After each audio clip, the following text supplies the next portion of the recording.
Former FBI Deputy Director Andy McCabe and legal expert Dr. Allison Gill, Ph.D. discussed on episode 31 of the Jack podcast that it had been 2 weeks since Donald Trump's valet, Walt Nauta, appeared in court and was told to get a Florida lawyer to vouch for his out-of-state lawyer that Trump is paying for.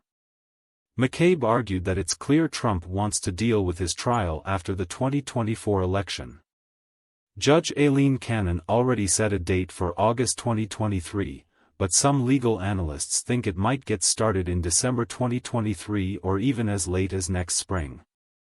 All of those dates are early enough that McCabe thinks Trump can't make a reasonable argument that he'd be campaigning and that the trial should be pushed back until after the election. "I think he'll make that motion eventually, but we haven't seen it yet," said McCabe. Gill pointed out the Justice Department's pre-trial SEPA conference, which will sift through all of the classified information. The DOJ has put together a very aggressive calendar, she explained, so that they can plow through it all quickly. Judge Cannon said that Trump's reply is due July 6. But now, Walt Nauta still doesn't have Florida counsel to sponsor his lawyer Stanley Woodward, Gill continued. "Yeah, it's ridiculous," McCabe chuckled. "You can hear me laughing over here. The guy has had 2 weeks. He had his first non-arraignment on June 13. And then he was supposed to come back 2 weeks later with an attorney in Florida. They have attorneys in Florida. I've been to Florida, and I've seen attorneys advertising all over the highway.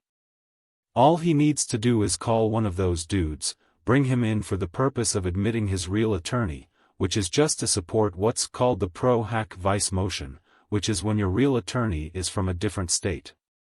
You have to have an attorney from the state where the trial is happening go before the court and say, 'I nominate this guy. Real attorney to be admitted to this bar,' in this case, Florida, pro hac vice just for the purpose of this case." Gill wondered why Trump's lawyer couldn't do it since he'd already done it for the former president. Trump is paying for Nauta's legal fees. "It's because his only defense here is to delay," said Gill. "And now they've set his third try at arraignment. I don't know why they don't just appoint a public defender and use that." "Yeah, get it done," McCabe agreed. The new date is now also July 6, when Nauta has to be arraigned, which is also the day he has to turn in all of his SEPA responses. It just seems like Trump is trying to use the fact that Nauta doesn't have counsel to delay the SEPA hearing, Gill asserted. "That's the only thing I can come up with. It seems ridiculous, and I don't understand why any of these magistrate judges are not just appointing a public defender to sponsor Stanley Woodward pro hac vice, so they can get this ball rolling. But we know, and Trump knows, that the longer this goes on, the more reasonable it is for him to ask for a delay for after the election." McCabe agreed, calling it a passive-aggressive way to stop the balls rolling forward where his name isn't on it.